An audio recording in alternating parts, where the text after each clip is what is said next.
فرض مانځنه پس امام لره مخ په قبله څومره مقدار ناسته پکار ده؟ فرض مانځنه بعد جی په محراب کې قبلې ته مخامخ کېناستل هغه په دومره مقدار باندې دي چې اللهم انت السلام ومنک السلام، بس دا پکې وویل شي. بس دومره مقدار باندې مخ په قبله باندې کېناستل، زیات مخ په قبله باندې باندې کېني. سبا کې چې کوم احادیث مبارکو کې راغلي دي چې ذکر کوي، دعا کوي فرض مانځه پسې سبحان الله 33 مرتبه، الحمدلله 33 مرتبه، الله اکبر 34 مرتبه. دغه رنګ موږ چې کوم دعا وغوښته اویله اللهم اغنی علی ذکرک و شکرک و حسن عبادتک، دا فرض نه بعد دعا پیغمبر علیه الصلاۃ والسلام ښودلې ده. نو که دعا کول غواړي نو بیا به امام کوم طرف ته را وګرځي، قبلې طرف ته به ډېر ایساریږي نه.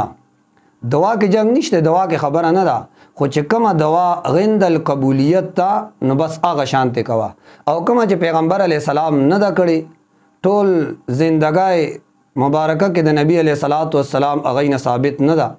لکه سنتو نه بعد دعا په جمع باندې نبی علیه الصلاۃ والسلام نه چرته هم قوم ته نه دی راګرځېدلی.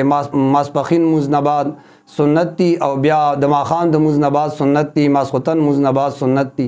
چرته هم سنتو نه بعد نبی علیه الصلاۃ والسلام قوم ته نو راګرځېدلی چې دعا غوښتې را. نو دغه دعا هغه ثابت نه ده. نو چې ثابت نه ده نو بس هغه چې نبی علیه السلام نه ده کړې نو موږ به بس هغه نه کوو.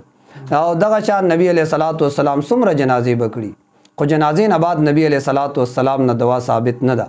نو دغه شان مخ په قبله باندې چې کله امام سے فارغ شي په محراب کې دننه، نو ډیر سات بنی ساري صرف دومره مقدار اللهم انت السلام ومنک السلام دوره مقدار باغه مخ اپلې بیا به مخ را ګرځي، که نور اسکار کوي هغې دپاره مخ پر را ګرځي کوم ته جي.